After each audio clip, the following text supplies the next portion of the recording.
اس کے لیے جو دعوت قبول کر لے. جو مرکزی ٹاپک ہوتا ہے وہ انذار ہوتا ہے. انذار کہتے ہیں ڈر سنانا کہ تم خود سے پیدا نہیں ہوئے, تمہیں اللہ تبارک و تعالیٰ نے پیدا فرمایا ہے اور اس اللہ نے مرنے کے بعد تم سے تمہارے اعمال کا حساب لینا ہے. تم جواب دہ ہو اپنے رب کو. قیامت کے دن اللہ کے حضور تمہاری پیشی ہے.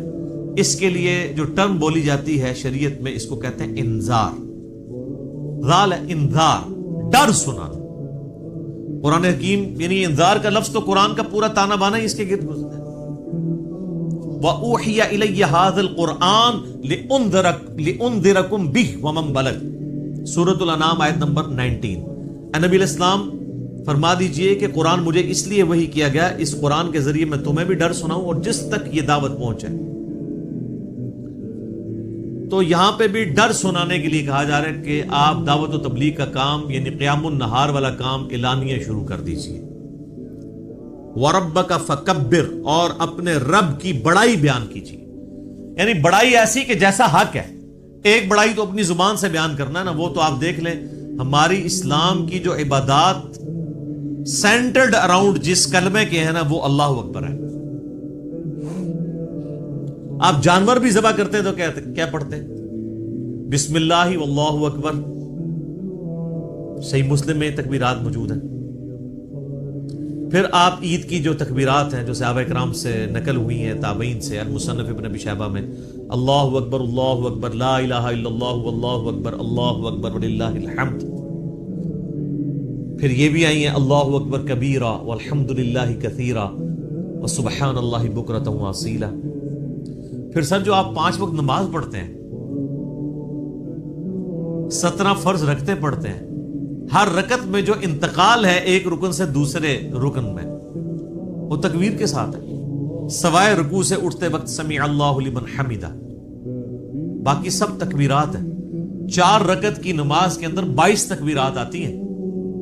6 تکبیریں پہلی رکعت میں, 6 ہی تیسری میں, اور 5 تکبیرات دوسری رکعت میں اور 5 ہی چوتھی میں. یعنی ایون رکھتے جو ہیں ان میں اللہ اکبر آتا ہے 5 دفعہ, اور جو آڈ رکھتے ہیں تاک رکھتے ہیں ان میں اللہ اکبر آتا ہے 6 دفعہ.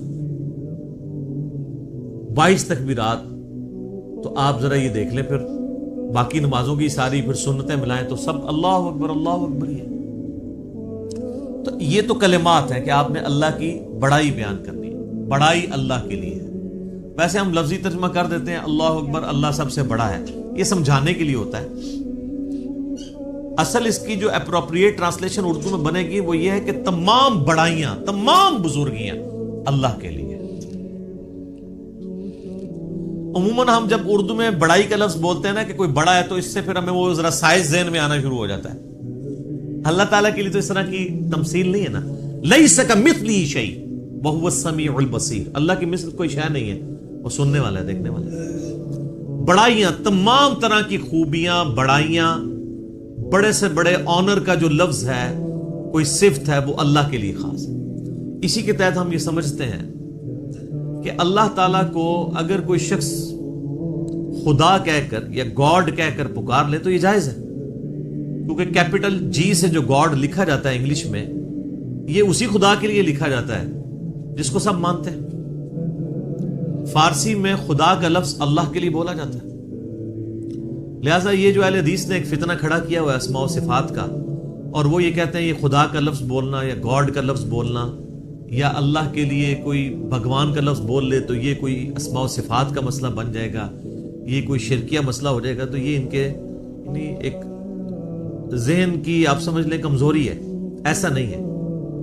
قرآن عربی میں نازل ہوا ہے. قرآن سے پہلے جتنی کتابیں الہامی ہیں وہ تو دوسری زبانوں میں نازل ہوئی ہیں. وَإِن مِّنْ أُمَّةٍ إِلَّا خَلَا فِيهَا نَذِيرٌ. اللہ تعالیٰ فرماتا ہے کوئی ایسی امت نہیں گزری جس میں ہم نے کوئی نہ کوئی ڈر سنانے والا نہ بھیجا. تو ایک تکبیر تو ہے کہ آپ نے الفاظ بولنے, اور ایک تکبیر جو مشکل تکبیر ہے وہ دعوت و تبلیغ کا کام ہے کہ اللہ کی بڑائی بیان کرو جس طرح کے بیان کرنے کا حق ہے. دنیا پہ اللہ کی بڑائی قائم کر کے دکھائی ہے اللہ کے محبوب صلی اللہ علیہ وآلہ وسلم نے. یعنی وہ هو الذی ارسل رسولہ بالہدی ودین الحق لِيُظْهِرَهُ عَلَى الدِّينِ كُلِّهِ وَلَوْ كَرِهَ الْكَافِرُونَ وَلَوْ كَرِهَ الْمُشْرِكُونَ۔ وہی اللہ ہے جس نے الہدا یعنی قرآن اور دین حق کے ساتھ اپنے پیغمبر کو مبعوث کیا تاکہ اسے تمام ادیان پر غالب کر دے، خواہ کافر اس کا برا مانے۔ مسند احمد میں حدیث ہے، نبی علیہ السلام فرمایا قیامت اس وقت تک قائم نہیں ہوگی جب تک کہ دنیا کے ہر گھر میں میرا پیغام نہ پہنچ جائے اور لوگ چاہتے ہوئے یا نہ چاہتے ہوئے اس دعوت کو قبول کر لیں۔ اچھا، یہ بات صحابہ کرام کو تو شاید سمجھ نہ آئی ہو کہ یہ کیسے پاسبل ہے کہ دنیا کے ہر گھر میں اتنا بڑا ڈیٹا کون رکھ سکتا ہے؟ لیکن سر آج یوٹیوب حفظہ اللہ، گوگل دامت برکاتوں عالیہ، اسلام کے بارے میں کوئی اسٹڈی کرنا چاہے تو اس تک نہیں بات پہنچ سکتی، پہنچ کی ہوئی۔ بالکل بالکل، ایک واقعہ ہوتا ہے پوری دنیا کے اندر وہ واقعہ پہنچ جاتا ہے۔ تو یہ ایک میڈیا کی برکت سے یہ ساری چیزیں، اور پھر جب یہ یعنی ایک مزید آگے معاملہ بڑھے گا تو پھر تو دعوت الحمدللہ گھر گھر تک یہ سب پہنچے۔ ٹیکنالوجیز بھی تو اللہ کی وجہ سے ہی آئی ہے نا۔ تو اس رب کی بڑائی بیان کرو، ایک تو بولنے کے اعتبار سے، باقی پریکٹیکلی بھی اس کے لیے آپ اللہ تعالیٰ کے گواہ بن کر کھڑے ہو جائیں اور انسانیت کے اوپر حجت تمام کریں۔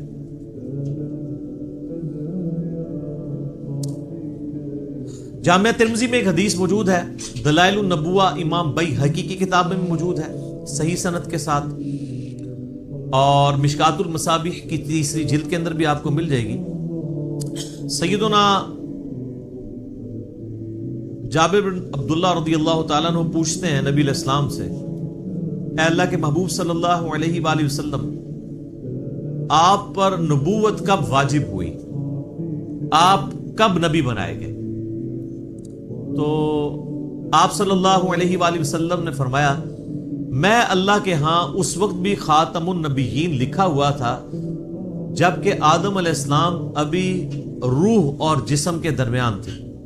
ایک روایت میں آتا ہے کہ آدم علیہ السلام ابھی مٹی اور پانی کے درمیان تھے، میں اللہ کے علم میں اس وقت بھی خاتم النبیین لکھا ہوا تھا۔ ظاہر ہے اللہ کے ڈیوائن نالج میں تو تھا۔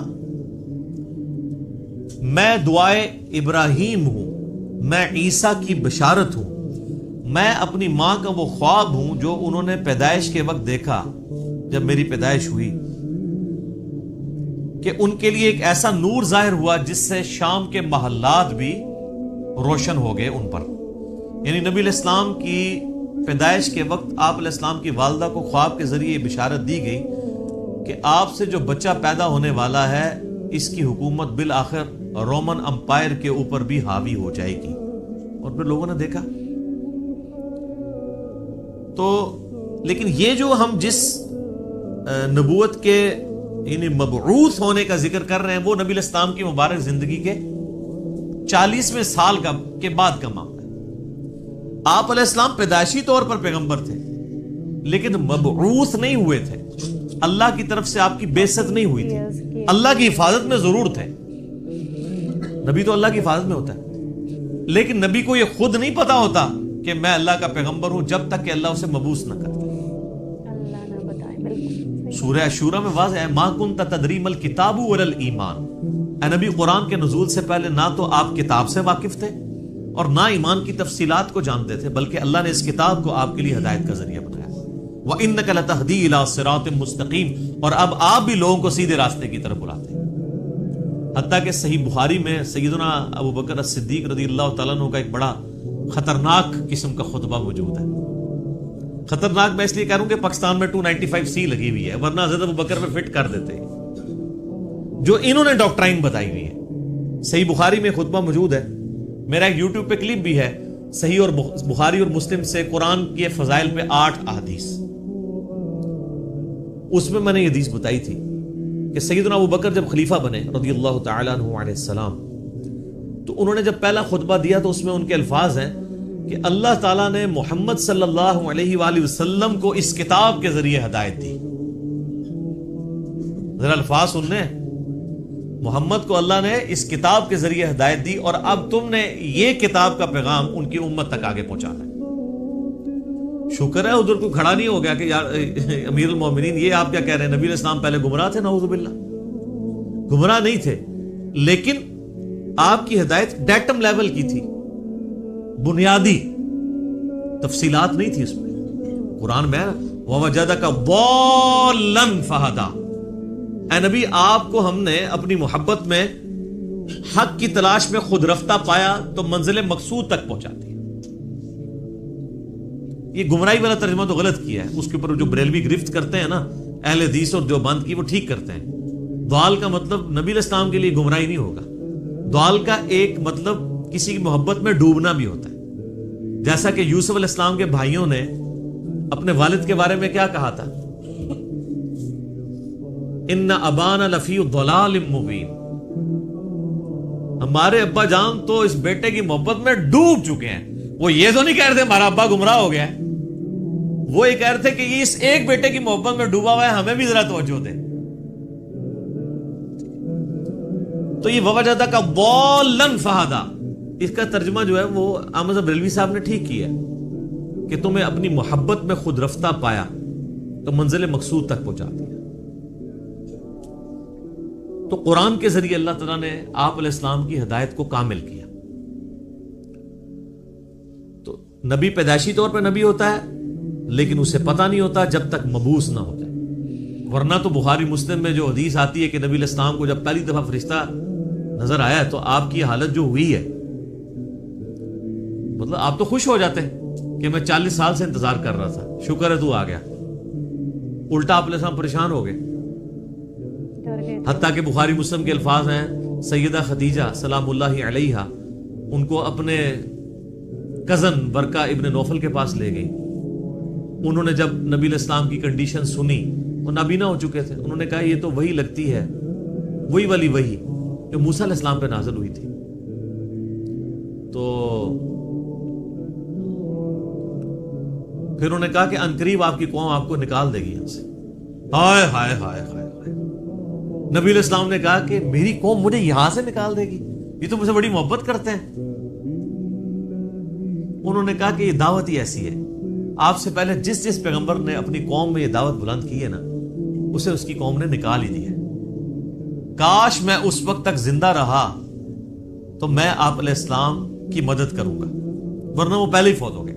ویسے تو ان کو وہ اسی لیے ان کو ہم صحابی کے طور پہ نہیں گنتے ہیں, کیونکہ نبی علیہ السلام اس وقت تک صرف نبی بن کے مبعوث ہوئے تھے, رسول نہیں بنے تھے. اس وقت سورۃ العلق کی آیات نازل ہوئی تھی. رسول تب بنے جب یہ آیات نازل ہوئی ہیں کہ اب آپ کھڑے ہوں اور لوگوں کو دعوت و تبلیغ کا کام کریں. پہلے صرف یہ تھا کہ آپ کے اوپر وہ حقیقتیں آشکار ہوئی تھی, اور 40ویں سال یہ معاملات شروع ہو گئے تھے. صحیح مسلم میں حدیث ہے کہ نبی علیہ السلام نے فرمایا کہ میں اس پتھر کو بھی پہچانتا ہوں جو بعثت سے پہلے مجھے سلام کیا کرتا تھا. تو آپ کو اشارے ملنے شروع ہو گئے تھے کہ آپ کے ساتھ کوئی ایکسٹرا آرڈنری معاملہ ہونے والا ہے. ورنہ آپ دیکھیں نا, آپ گزر رہے ہو اور پتھر آپ کو سلام کر رہا ہو تو بندے کو ایک بار یعنی چیزوں کا آئیڈیا ہونا شروع ہو جاتا ہے کہ کوئی میرے ساتھ ایکسٹرا آرڈنری.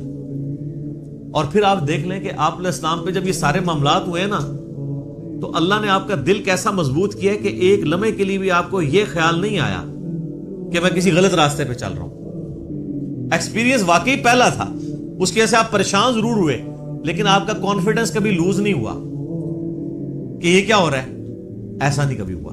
وہ اللہ نے دل مضبوط کیا, اور یہ پیغمبر کے ساتھ غیبی تائید ہوتی ہے اللہ کی. بعض اوقات پیغمبر جو ہیں وہ بچپنے میں ہی بولنا شروع کر دیتے ہیں. سورہ مریم میں آتا ہے, سورہ آل عمران کے اندر آتا ہے کہ حضرت عیسیٰ علیہ السلام جو ہیں وہ ماں کی گود میں بھی کلام کر رہے ہیں.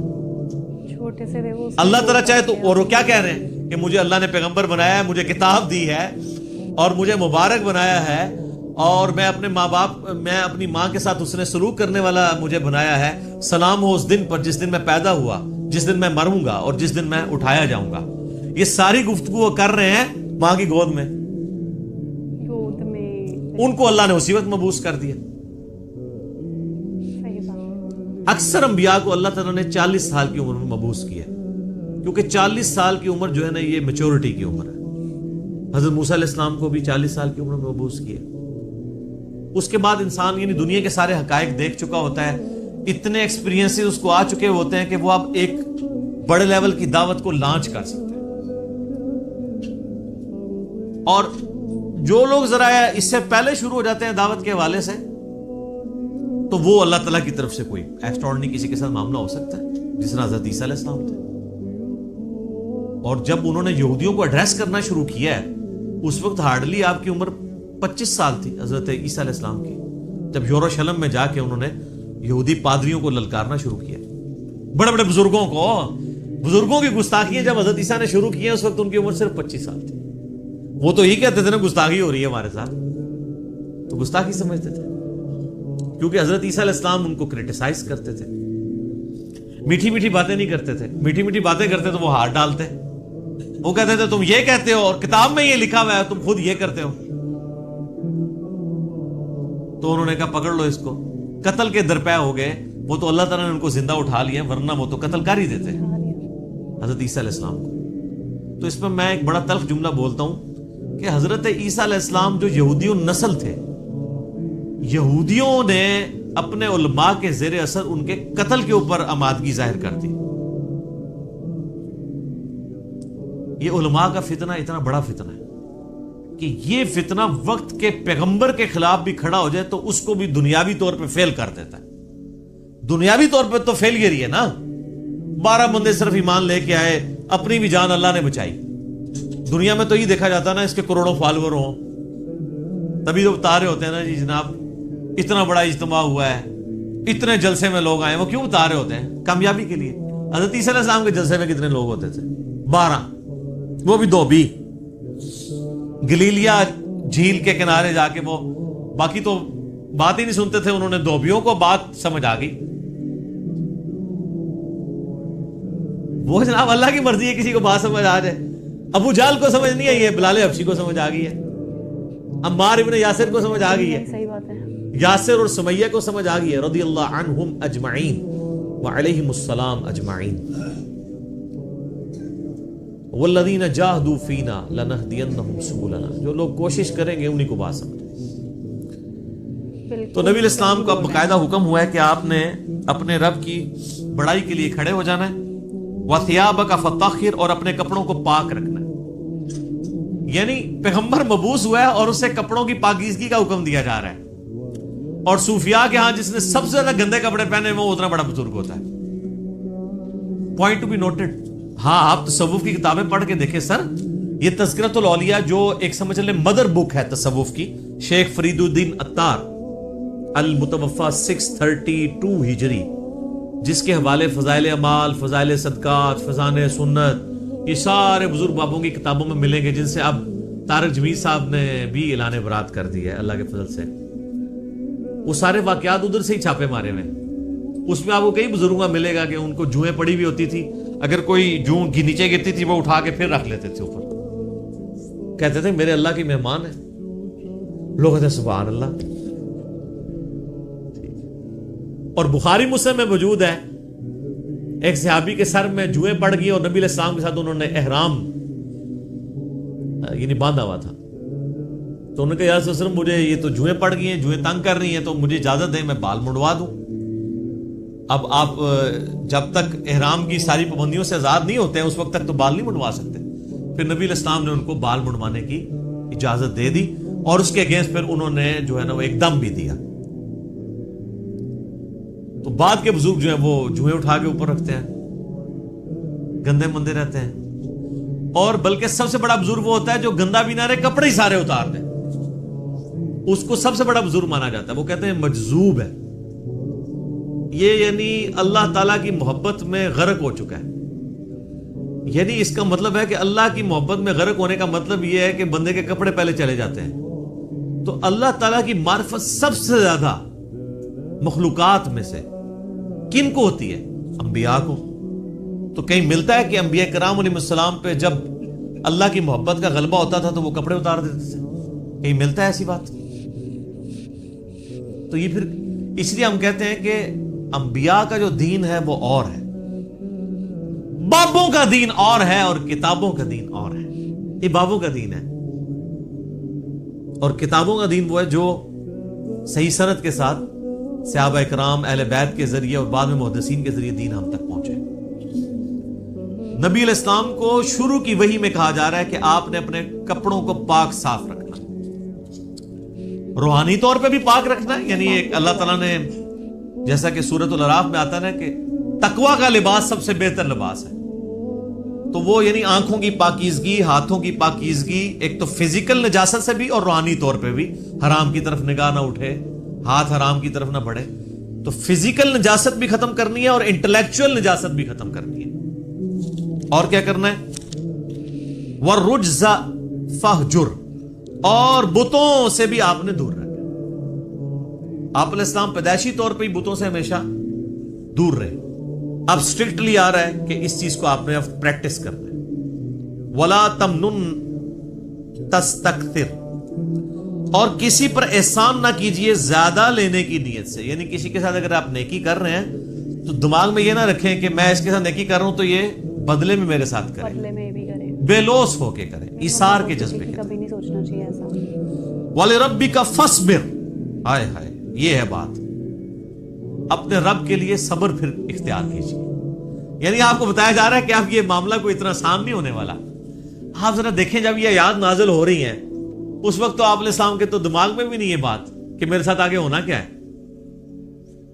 ایک شخص جو عرب کے لوگوں کی آنکھوں کا تارا ہے، جسے سب لوگ سر پہ اٹھائے ہوئے ہیں، صادق اور امین کہتے ہیں، اس کی مثالیں دیتے ہیں، اس کے فیصلوں کا احترام کرتے ہیں، اور وہ اس خاندان سے ہے جو خانہ کعبے کا متولی بھی ہے. انہوں نے زیادہ سے زیادہ کیا سوچا ہوگا میرے ساتھ کیا کر لیں گے؟ زیادہ زیادہ مسجد میں آنے میں پابندی لگا دیں گے نا، شہر بدر کر دینا، قتل کے فتوے جاری کر دینا. یہ تو نبی علیہ السلام نے سوچا بھی نہیں تھا کبھی. اب یہ جب یہ آیات نازل ہو رہی ہے کہ آپ نے صبر کا دامن نہیں چھوڑنا. اللہ کو تو پتا نا میں نے کرنا کیا ہے اپنے نبی کے ساتھ. ظاہر ہے وہ تو اللہ تعالیٰ فرماتا ہے کہ ہم نے قرآن پاک میں مضمون کئی جگہ ہے کہ ہم نے تمام نبیوں کے مخالفین جن و انس میں سے اٹھائے ہیں. اللہ تعالیٰ کہتے ہیں ہم نے اٹھائے ہیں. مراد یہ کہ جب اٹھتے ہیں تو ہم انہیں اٹھنا دیتے ہیں تاکہ یہ کشاکش ہوگی تو پھر حق اور باطل کی کشاکش کے بعد پھر سچائی کی چاشنی فیل ہوتی ہے نا. اگر پیاس ہی نہ ہو تو ٹھنڈے پانی کی قدر کیا آئے گی؟ تو اللہ تبارک و تعالیٰ نے اپنے نبی کو بھی ان آزمائشوں سے گزارا ہے. انڈیویجول آپ علیہ السلام پہ بھی بہت آزمائشیں آئی اور اجتماعی طور پہ صحابہ اور اہل بیت پہ بھی آئی ہیں. لیکن جب یہ آیات نازل ہو رہی ہیں تو اب آپ یہ سمجھ لیں کہ یہ ابھی آپ علیہ السلام کے یعنی جو بخاری مسلم میں آتا ہے کہ آپ کے پیٹھ کے اوپر اوجڑی رکھی گئی اور آپ اٹھ نہیں سکے، یہ واقعہ نہیں ہوا. آپ کے گلے کے اندر صحیح بخاری مسلم میں آتا ہے کہ وہ ڈالا گیا کپڑا اور اتنی زور سے دبایا گیا کہ قریب تھا کہ آنکھیں ابل آتی. یہ واقعہ نہیں ہوا. طائف کا واقعہ نہیں ہوا کہ جس میں پتھر اتنے مارے گئے کہ مبارک خون سے جوتیاں بھی بھر گئیں. یہ واقعہ نہیں ہوا. پھر قتل کے فتوے کے رات کے وقت سیدنا ابوبکر کو ساتھ لے کے اور مولا علی کو اپنے بستر پہ لٹا کے آپ علیہ السلام ہجرت کے لیے نکل گئے. یہ واقعہ بھی نہیں ابھی ہوا. اور سر پر مدینے میں تو لائف ہی پوری ڈائنامک. جاتے ہی یہودی متھے مارے لگ گئے، جا کے منافقین، اوپر سے کلمہ پڑھ لیا، پیچھے سے وہ یعنی جڑیں کاٹتے رہے. پھر غزوہ بدر میں جو کچھ ہوا، احد میں تو نبی علیہ السلام کے دانت بھی شہید ہو گئے اور آپ کی شہادت کی خبر مشہور ہو گئی. اس قدر آپ کا خون بہہ گیا. خندق کے وہ موقع کے اوپر آپ علیہ السلام کو سخت سردیوں کی راتوں میں کس طریقے سے ایون صحابہ کہتے ہیں ٹوائلٹ جانا ہمارے لیے مشکل ہو جاتا تھا، سامنے سے تیر آگے لگ جاتا تھا. اس کے بعد پھر صلح حدیبیہ والی جو مشقت کاٹنی پڑی، اتنا پیدل سفر کر کے، پھر ایک پیس ٹریٹی کر کے واپس جانا پڑ گیا، عمرہ بھی نہیں کیا. پھر غزوہ خیبر والی جو ایک معاملہ آیا وہ کئی ہفتوں تک. اس کے بعد پھر فتح مکہ کے لیے 10,000 کے صحابہ کو کے لشکر کو لے کے نکلے رمضان کے مہینے کے اندر. ہم لوگ ادھر ایسی میں بیٹھے ہوئے. اور پھر ختم نہیں ہوا معاملہ. فوراً فتح مکہ کے 3-4 مہینے کے بعد قبیلہ حوازن کے ساتھ جو ہے وہ جنگ غزوہ حنین ہو گئی. 12,000 کا لشکر تھا. بس تکبر کے جملے نکل گئے کچھ اصحاب سے کہ ہم 313 تھے تو غالب آئے تھے، آج تو ہم ہے ہی بہت ہیں. تو قرآن کے الفاظ ہیں. اللہ تعالیٰ نے یقین کریں کہ اتنے سخت الفاظ کے اندر جسے کہتے ہیں نا میڑا مارتے ہوئے